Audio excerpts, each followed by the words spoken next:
Salut à tous et bienvenue sur MLS Time, le podcast 100% MLS. On est reparti pour un nouvel épisode, on approche de la fin de saison régulière, alors sans plus attendre, c'est parti pour un nouvel épisode. Let's go!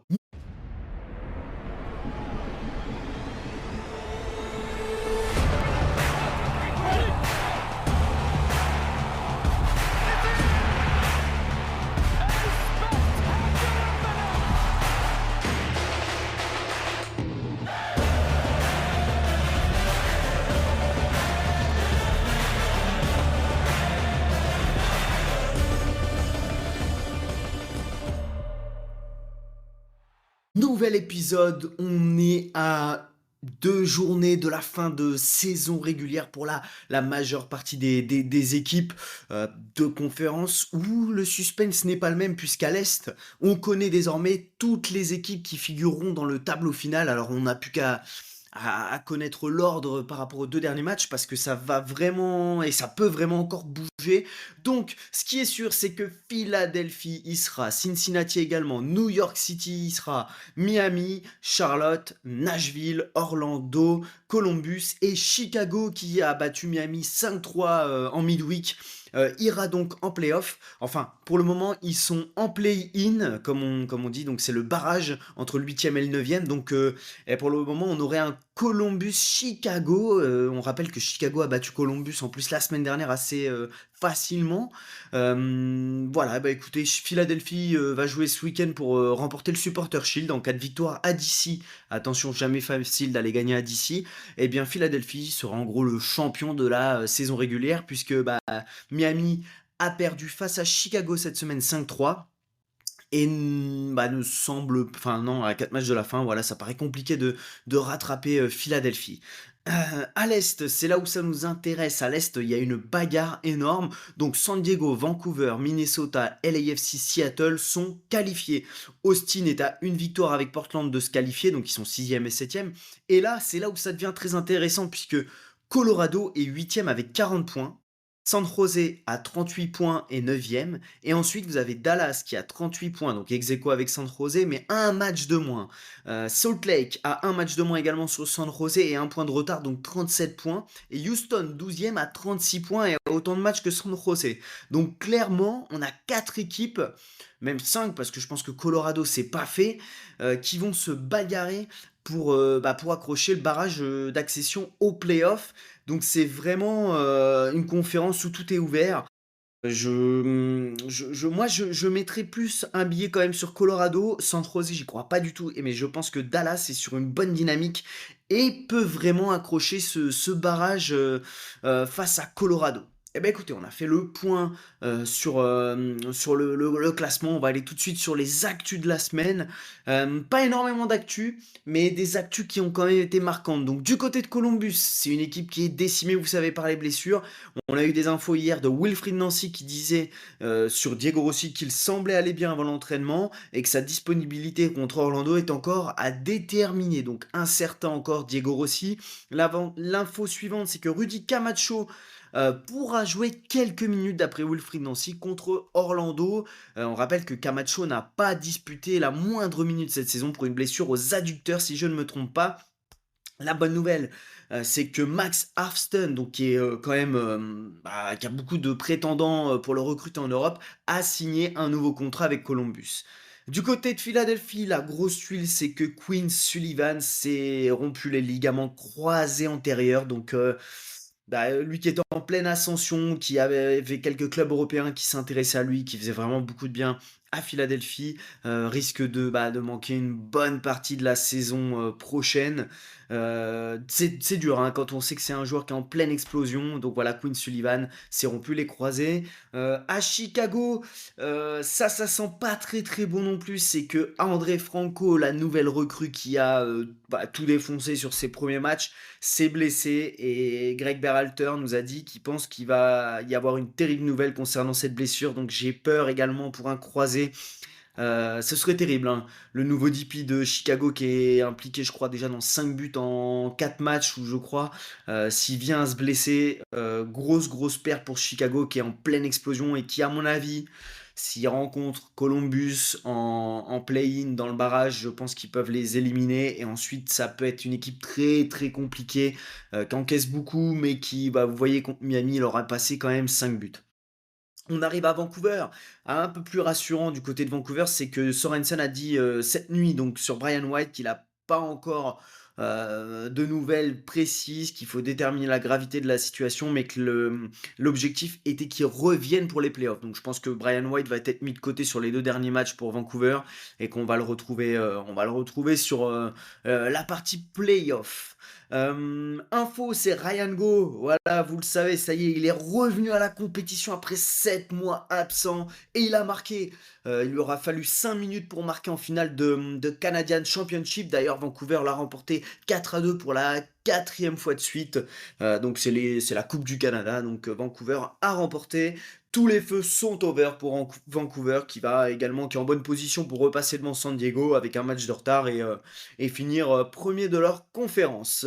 Du côté de Nashville, bah, simplement vous dire qu'ils ont remporté l'US Open Cup, donc la Coupe des États-Unis, avec un but de Mukhtar et un penalty de Surridge, 2-1 face à Austin. Donc Nashville, premier titre, on me le faisait remarquer, de Mukhtar en MLS. Donc très content pour cette équipe qui travaille bien, qui a été décriée pour son jeu un peu très défensif et dépendant de Mukhtar ces dernières années et qui a fait un beau recrutement cet hiver et qui a un jeu très intéressant à voir. On passe à Seattle, et bah, Seattle comme d'habitude, hein, c'est un peu l'infirmerie qui nous inquiète, hein. Brian Schmetzer a dit que Yeimar Gomez Andrade va être out 4 semaines sur, une blessure aux ischio-jambiers. Je pense qu'aujourd'hui Yeimar, c'est la pièce maîtresse de Seattle. À chaque fois qu'il est pas là, Seattle ne gagne pas beaucoup et encaisse beaucoup. On aura déjà des réponses dans le Cascadia, derby, face à pardon, pas Vancouver, mais, Portland ce week-end. Je pense que l'absence de Yemar va être préjudiciable à cette équipe de Seattle qui sera en playoff, qui va pas le récupérer du coup au début des playoffs. La bonne nouvelle, c'est qu'Alex Roldan, qui était sorti blessé aussi juste avant Yemar la semaine dernière, va être disponible face à Portland. Pedro de Las Vegas, mon poteau sûr, est en bonne forme. Schmetzer a dit qu'il allait l'intégrer dans les derniers matchs pour qu'il monte en puissance avant les playoffs. Du côté de Cincinnati, Matt Miazga et Nwobodo montent en puissance et sont de retour à l'entraînement collectif. À Portland, Phil Neville a dit à propos de Matty Roras qu'ils veulent être très prudents et qu'ils vont pas risquer de le blesser. Donc pareil, je pense que c'est des joueurs qui vont être mis au repos et qui vont être ressortis au moment des playoffs. À New England, bon, vous savez tous que Caleb Porter s'est fait virer. Et Jim Curtin, donc l'ancien coach de Philadelphie, s'est retiré des discussions en évoquant des raisons familiales. Donc Jim Curtin, il serait peu probable apparemment, d'après Tom Bogert, qu'il accepte un emploi en 2026. Du côté de l'AFC, Lloris a été remplacé la semaine dernière par Thomas Hazal. J'ai pas eu de nouvelles depuis. Donc à suivre sur aujourd'hui, demain, ce qui peut tomber. Mais à l'AFC, on a rarement des infos. Du côté de Montréal, hier, c'est que Prince Owuzu s'entraînait avec le groupe Vrioni, lui en solitaire. Petit rappel, c'est que Sinchou, qui est à la Coupe du Monde du Vin, et Efraïn Morales est en soins à Bologne. Donc ils sont absents tous les deux. Sinchou qui est en train de briller avec les U20 de l'Ukraine. Je serais pas étonné qu'il y ait des clubs européens qui mettent leur nez un peu dans un transfert éventuel pour Sinchuk dès cet hiver.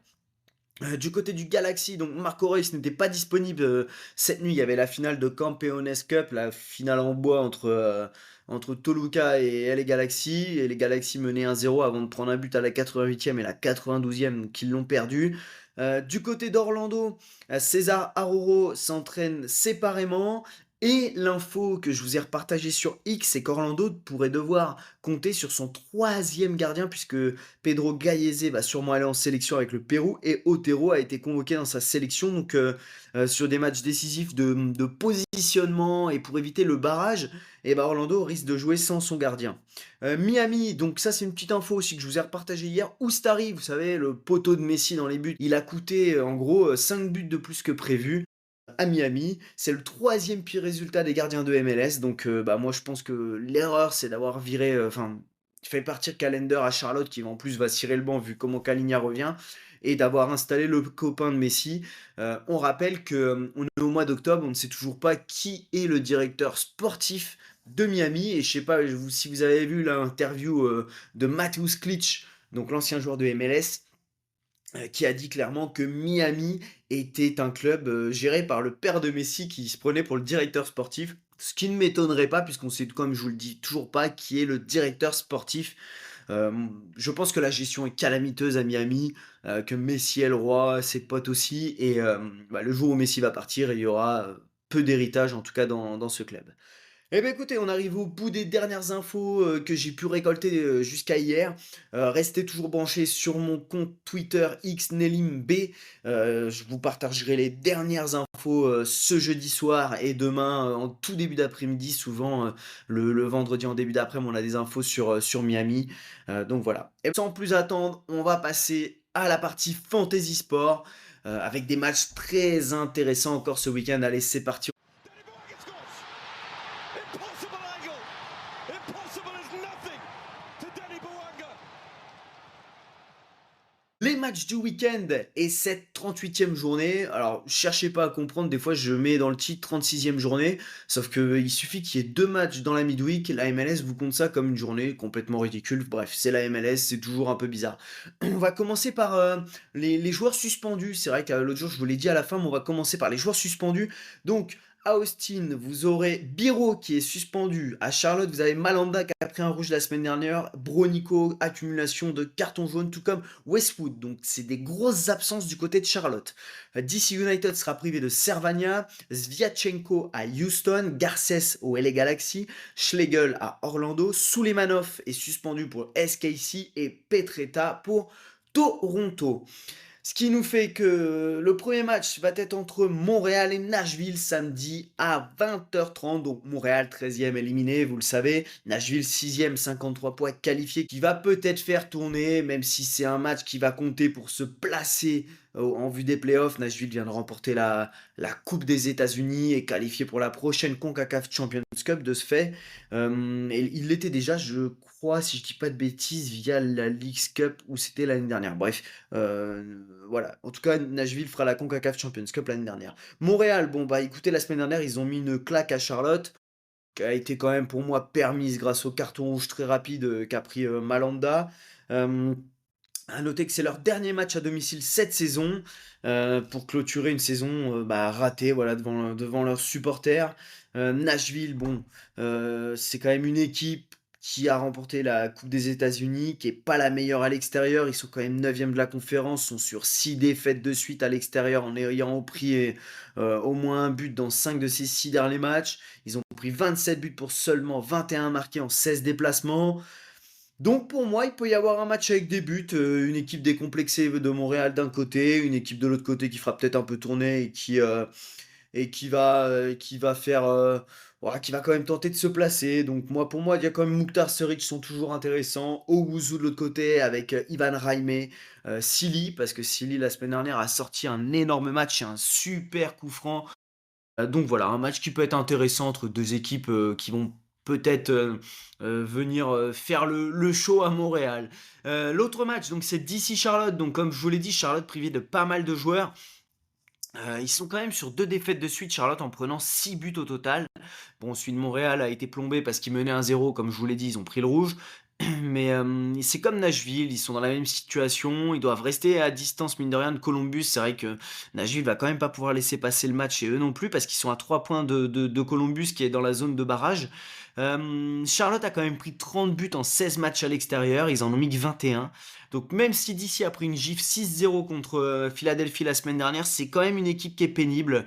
Ils ont quand même, alors ils ont pris 9 buts en 2 matchs, vous allez me dire, ils n'ont pas gagné chez eux depuis 6 matchs, 5 défaites, 4 nuls. Mais c'est une équipe qui va recevoir une équipe de Charlotte qui a 3 absents majeurs. Donc méfiance, même si pour moi Toklomati et Wilfried Zaha et Kalinja vont être des joueurs intéressants dans vos fantasy sports et que je vois bien sûr Charlotte s'imposer dans ce match. Dallas va recevoir LA Galaxy à 22h30 samedi, donc c'est-à-dire qu'ils vont jouer en fin de matinée, donc c'est match à midi avec 9 heures de décalage horaire par rapport à la France, enfin 13h30 je veux dire, donc attention, hein, ouais, c'est vrai que les matchs d'avant, il y a Charlotte va jouer à 20h30 tout comme Montréal, C'est des matchs qui se jouent du coup à 14h30 heure française, enfin heure américaine je veux dire. Donc voilà, Dallas et les Galaxy 22h30, ça fait du 13h30 aux États-Unis. Dallas en course pour les play-ins, je vous ai dit, c'est une des équipes qui est bien placée vu qu'ils sont avec un match de retard sur Colorado et qui peuvent leur repasser devant. Ils sont invaincus depuis 7 matchs et ils sont sur 3 victoires, un nul sur leurs 4 dernières réceptions. Donc Dallas, avec un grand pétard Moussa, peut vraiment embêter et les Galaxy qui vient de perdre la Campeones Cup, qui a joué en midweek, qui a plus gagné depuis le 2 mars et 18 matchs à l'extérieur. Ils vont finir en roulis, même si Pencil est en grande forme. Moi, je pense que Petar Moussa va être intéressant. Je vois bien les deux équipes marquées. Donc, de l'autre côté, vous avez Pincil et puis Gabriel Peck qui vont être intéressants. Mais voilà, moi, je vois Dallas qui bien finir cette saison et accrocher le barrage au minimum. Donc, je compte sur Dallas pour faire le taf ce week-end. Le match suivant, donc ça passe au match de la nuit à 1h30. Ce sera Inter Miami, New England. Miami est qualifié quatrième, un match de retard sur les deux équipes de tête qui peuvent repasser deuxième devant Cincy en cas de victoire. Ils étaient invaincus depuis 4 matchs avant la défaite en milieu de semaine et ils étaient invaincus depuis 12 matchs chez eux, 6 victoires de suite et un bilan de 10 victoires de nul, donc maintenant une défaite. Messi vole vers le back-to-back MVP, pardon, et il est impliqué dans 9 des 11 derniers buts de Miami. Donc les Revs, bah, eux, ils sont éliminés. Ils ont une seule victoire au dernier match contre Atlanta, mais avant ça, c'était 2 victoires en 22 matchs. Donc voilà. Eh bien écoutez, moi pour moi, je vois bien Messi, Suarez, Allende se montrer. Dortuggerman, qui a mis un super but la semaine dernière, m'a bien plu. Donc Miami encaisse toujours des buts. Donc lui et Carles Rill peuvent être intéressants, mais j'irai quand même sur le trio d'attaque. Suarez, Allende, Messi, Busquets, Alba vont être également intéressants. Un match qui se joue en même temps, c'est Red Bull New York Cincinnati. Donc les Red Bull New York, première fois depuis 16 ans qu'ils n'iront pas en playoff. C'est assez dingue alors qu'ils étaient finalistes de MLS Cup l'année dernière. On notera que les Red Bull New York et les Galaxy, les derniers finalistes de MLS Cup, ne vont pas en playoff et sont éliminés. Les Red Bull New York qui étaient que sur une victoire en 5 derniers matchs, je pense que même si c'est chez eux, le coup sur la tête là, ça peut leur faire très mal face à un Cincinnati. 7 matchs invaincus à l'extérieur, 6 victoires, 1 nul. Evander en feu, il est impliqué dans 8 des 9 derniers buts de Cincinnati. Ils doivent gagner pour rester deuxième parce qu'il y a la menace Miami qui est derrière et ils peuvent se faire rattraper par les autres équipes. Donc moi je vois bien Evander encore décisif, Denki, Brenner, ça va être intéressant. Je pense qu'on peut avoir un match assez fou où les Red Bull New York vont, bah, mine de rien, à domicile essayer de relever la tête, mais ça va être compliqué. Et Cincinnati bah, doit dérouler et doit s'imposer. Orlando, Columbus, ça c'est un match intéressant. Orlando, 31 matchs et Columbus, 32 matchs. Et c'est surtout deux équipes séparées par seulement 2 points, 7e et 8e. Donc Columbus doit absolument les battre. Mais est-ce qu'ils vont le faire? Ça paraît compliqué. 13e de la conférence sur les 10 derniers matchs avec seulement 9 points, 20 buts encaissés. J'ai dit 20 putes là, on est bien d'accord. Le craquage total, donc 20 buts encaissés sur les 13 derniers matchs pour Columbus, seulement 13 marqués et 9 points. Ils vont retrouver Rossi et Zawadzki normalement, mais seront sans Wessam Abouali. C'est une seule victoire sur leurs 7 derniers matchs. Une victoire, 3 nuls, 3 défaites. Difficile de se dire qu'ils vont aller performer à Orlando, qui est très solide à domicile. Orlando, c'est 5 victoires de suite justement à domicile dans lesquelles ils ont mis 18 buts, donc au moins 3 buts à chaque match. Oreda impliqué dans 9 de ses 18 buts. Et je pense que c'est une toute autre équipe chez elle qui va encore gagner. Oreda, Muriel, ça va être intéressant. Il s'était joué le 26 juillet et Oreda avait été impliqué dans les 3 buts. Donc pour moi, Orlando va l'emporter. Je vois bien un 2-0 ou 3-1. Cette équipe de Columbus me fait mal au cœur. Mais bah, ils s'étaient coup de chaud dépendant l'année dernière. Ils l'ont pu. Rossi absent, bah, tout de suite, ils sont dans le dur. Zavadzki, ça leur a fait du mal. Wessam Abouali. On oublie de noter que Gazdag il ne s'intègre que dès maintenant. Donc voilà, une saison compliquée, mais attention, hein, la MLS Cup est une toute autre compétition et on sait que les playoffs, c'est des matchs où vous faites couper la tête à élimination directe, donc méfiance. Philadelphie va recevoir NYCFC et tous les billets ont été vendus puisque bah, en cas de victoire, Philadelphie remportera le Supporter Shield. Mais attention, on est sur l'équipe de NYCFC. Vous le savez, je vous le dis toutes les semaines, qui coupe les têtes des gros. Ils ont battu quasiment toutes les équipes de haut de tableau. Et là, on a un match entre les deux meilleures équipes de leur conférence sur les 5 derniers matchs. Idem, on peut remonter jusqu'aux 20 derniers matchs. Il y a seulement un point qui sépare ces deux équipes sur les 20 derniers matchs. Philadelphie en a 40, NYCFC en a 39. Et si on remonte aux 25 derniers matchs, c'est le même ordre, mais Philadelphie a 50 points et NYCFC 48 points. Clairement, NYCFC, s'ils ne louent pas leur début de saison, ils sont top 2. Voilà, clairement. Philadelphie est en bonne position, comme je vous l'ai dit, pour le Supporter Shield. Ils sont invaincus depuis 17 matchs, toutes compétitions confondues chez eux. Mais attention, New York, c'est la bête noire des grosses équipes. Ça perf à l'extérieur. 5 victoires, 1 nul, une défaite sur leurs 7 derniers déplacements. Moi, je privilégierais quand même Philadelphie, donc Wagner, Blake, Baribo, Damiani. Si vous avez des joueurs de cette équipe, allez-y. Mais je ne suis pas sûr qu'on voit beaucoup de buts, hein. Si ça fait un 0-0 ou un 1-0 Philadelphie, ça ne m'étonnerait pas. On passe au match de 2h30. Ça va être intéressant de voir Austin face à Saint-Louis. Austin est à une victoire de la qualification, meilleure défense de leur conférence à domicile avec seulement 13 buts encaissés en 15 matchs, mais que 16 buts marqués.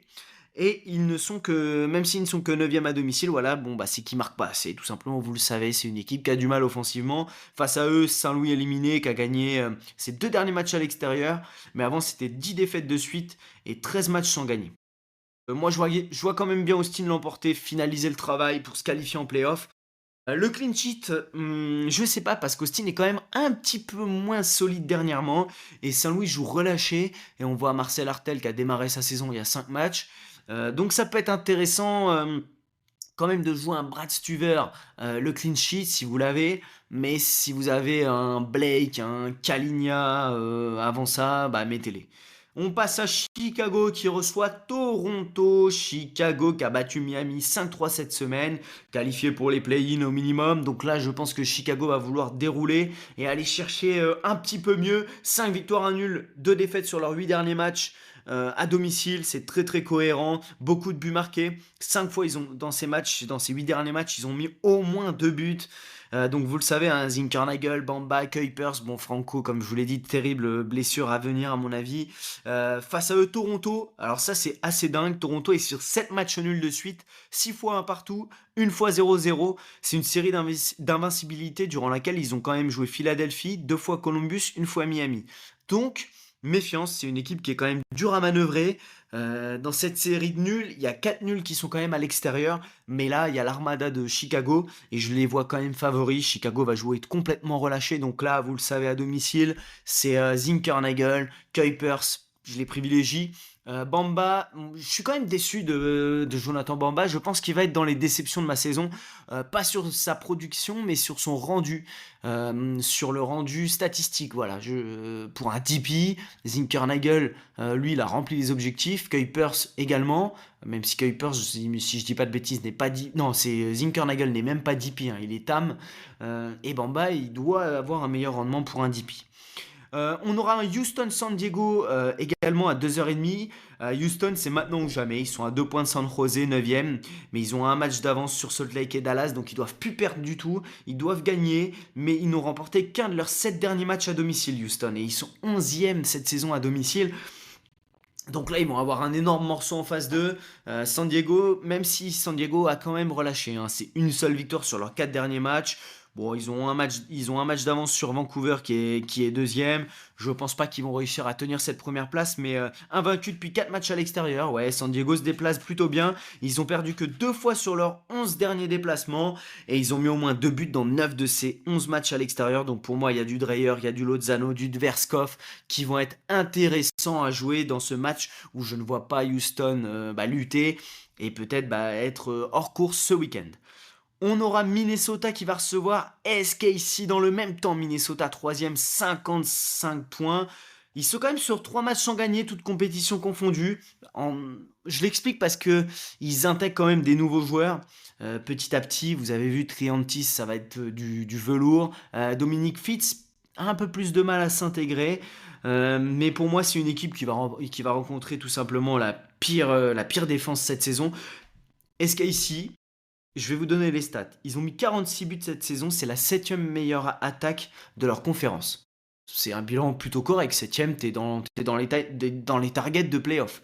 Sauf que c'est la pire défense de MLS. 67 buts encaissés. Mais tu ne peux pas espérer quoi que ce soit en encaissant tant de buts. 4 défaites de suite en ayant encaissé 10 buts au total, à chaque fois au moins 2 buts. Franchement, voir Joe Belgique dans cette équipe, ça me fait mal. 18 buts, 2 assists cette saison. Mais voilà, SKC, pour moi, doivent régler ce problème défensif s'ils veulent espérer retourner un jour en playoff. J'ai vu qu'ils ont engagé le directeur sportif d'NYCFC qui a fait un énorme travail. Donc, attention, la reconstruction va démarrer aussi pour SKC cet hiver. Moi, je peux pas entendre que cette équipe, vu les joueurs qu'ils ont sur le papier, qui est quand même une belle équipe au milieu et offensivement, défensivement, c'est une autre paire de manches. Je pense qu'ils ont une défense qui fait partie des plus faibles et ça se traduit par la pire défense de MLS. Mais voilà, et donc dans ce match face à Minnesota, on peut avoir des buts. Moi, je pense que bah, vous pouvez aller sur Joe Belgic. Triantis va être intéressant. Longwane également et Dominique Fitz et Pereira vont être pas mal s'ils sont titulaires. On passe au match de 3h30. Quoi de mieux qu'un un derby des montagnes, le Rocky Mountain Derby entre Salt Lake et Colorado, en plus qui va compter pour la qualification au playoff. Salt Lake 11e, 37 points, 31 matchs. Les Rapids sont 8e, 40 points, 32 matchs. Donc Salt Lake peut revenir à égalité. Léger avantage à Salt Lake pour moi parce que Colorado c'est vraiment pas terrible à l'extérieur. Diego Luna, s'il te plaît, sors-nous un match, fais-nous rêver, ça fait un moment qu'on t'a pas vu, mais c'est dans les grands matchs qu'on t'attend. Seattle-Portland, donc le Cascadia Fall Derby. Clairement, Seattle 5e, 46 points, 31 matchs. Portland 7e, 44 points, 32 matchs. Seattle, comme je vous l'ai dit, va être privé d'Iemar. J'ai vu que Rusnak était incertain, s'est un peu entraîné en individuel. Mais bon, Seattle est quand même deuxième à domicile, même si c'est 0 victoire en 3 matchs depuis la Leagues Cup. Donc c'est une équipe qui va être très très cohérente, qui va recevoir Portland, qui doit gagner pour valider son ticket en playoff, mais c'est 0 victoire en 4 matchs et 1 victoire en 8 matchs de MLS pour Portland. Donc une seule victoire également sur leurs 11 déplacements, toutes compétitions confondues. Donc pour moi, Seattle favori, Rusnak intéressant. Le derby, c'est jamais évident de dire qu'il va y avoir un clean sheet. Donc voilà, j'irai simplement sur Rusnak et l'attaquant, Musovski, Maurice, je sais pas qui va jouer pour le moment. On arrive au match de la nuit de lundi, donc à minuit plutôt. Vancouver va recevoir San Jose. Vancouver deuxième avec leur finale de Canadian Championship, de leur finale de Canadian Championship face à l'autre équipe de Vancouver. Je pense qu'ils vont faire tourner sur ce match. Alors peut-être qu'ils vont viser la première place, mais ils ont un match de retard sur San Diego. San Jose, ils ont besoin absolument de points. Ils sont pas dans une bonne posture, mais je les vois absolument pas aller battre cette équipe de Vancouver qui est avant des individualités, une équipe, c'est un collectif. J'espère qu'on va revoir Ryan Go un petit peu plus longtemps. Il a joué, je crois, 15-20 minutes cette nuit. Donc je pense pas qu'il va démarrer, mais on aura peut-être une demi-heure, trois quarts d'heure de jeu, une mi-temps. Donc voilà, Vancouver va pour moi être l'équipe qui va gagner ce match. Mais on risque de voir des buts. On aura, et ben là c'est un des meilleurs match-ups, c'est mon équipe d'Atlanta qui se déplace à LAFC dans la nuit de dimanche à lundi à 3h du matin. Est-ce que j'ai besoin de parler de ce match? J'ai besoin de vous faire un dessin ou pas, comme quoi Atlanta peut prendre une branlée, parce qu'il n'y a pas d'autre mot. Bouanga, Son, je pense qu'ils vont terminer cette équipe d'Atlanta qui en plus va à l'autre bout du pays. Donc si vous avez Bouanga, si vous avez Son, mettez-les. Je vous aurais bien dit Lloris, mais je ne sais pas s'il va être remis, donc ça risque d'être Thomas Hazal ou Lloris. Faudra vérifier les dernières infos. Donc pour moi, c'est un des meilleurs match-ups de cette journée. Je rappelle qu'Atlanta peut terminer dernier de la conférence en 4 victoires de DC sur les 2 derniers matchs et qu'Atlanta ne gagne pas un match. Ce qui serait terrible. On a encore le propriétaire d'Atlanta qui nous a dit qu'ils allaient revenir au devant de la scène. Ils ont fait une extension de leur centre d'entraînement pour 25 millions. Donc voilà, écoutez, moi Atlanta, je tirais un trait depuis un petit moment. Je ne regarde plus les matchs parce que c'est une bouillie de foot. Mais voilà, je pense que l'AFC peut leur faire très très mal. On arrive au bout des matchs, donc maintenant je vais vous faire un point sur ce qui est intéressant pour moi sur le fantasy.